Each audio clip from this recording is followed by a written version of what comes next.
The state it was in when it was found was pretty bad. Most people would say it was unrestorable, it should be used as a donor car. We decided to go the full hog and bring it back to life. I love the rawness of the Land Rover. It's such a unique vehicle.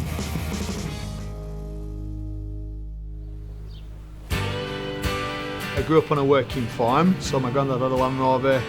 Some of my first memories stem back from being in that Land Rover. The quirks and the character and the charm of Land Rovers is something that got me from a very young age. And that's basically where my passion for Land Rovers all started. This Land Rover Series IIA is the ultimate British off-roader, now immaculately restored from a pretty sorry state. Considered the most hardy model ever constructed, the Series IIA had superstar quality and featured in hundreds of TV shows and documentaries. Wayne put in upwards of $50,000 into the original rusted shell, bringing it back to life as a one-of-a-kind show-stopping car. I've always had a dream to kind of create one from ground up, so it was just a great passion to just bring one back to life purely with my own spec. December 2019, we sourced a Land Rover that was been left in a field for over 10 years. It had rotten away, there was not a lot left of it. When it was new, it was on a shooting estate in Scotland and it got put to rest in a field. Dragged it out of the field, bought it off the owner, and that's where the planning started.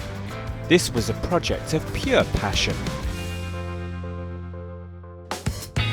The full restoration from ruin to road was 18 months. The criteria for the car for me was to keep it looking standard. It's got the original chassis, the original bulkhead and the original panels. Obviously they've all been refurbished, but to have a few subtle twists, should we say, on the original spec.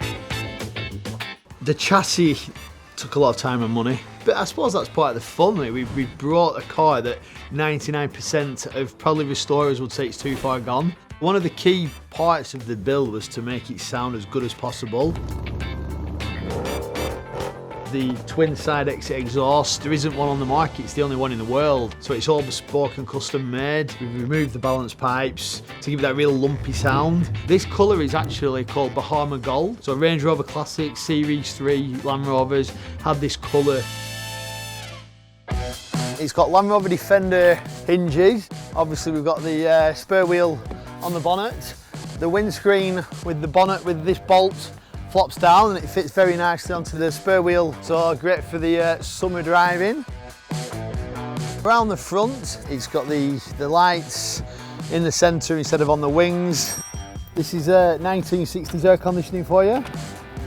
The engine, it's a 3.9 V8 out of a Discovery 1. It's known as the Serpentine engine, so it's got the drive belt on the front. So the engine bay is very tidy, everything looks like it's factory, but it's got 3 times more power than the factory original.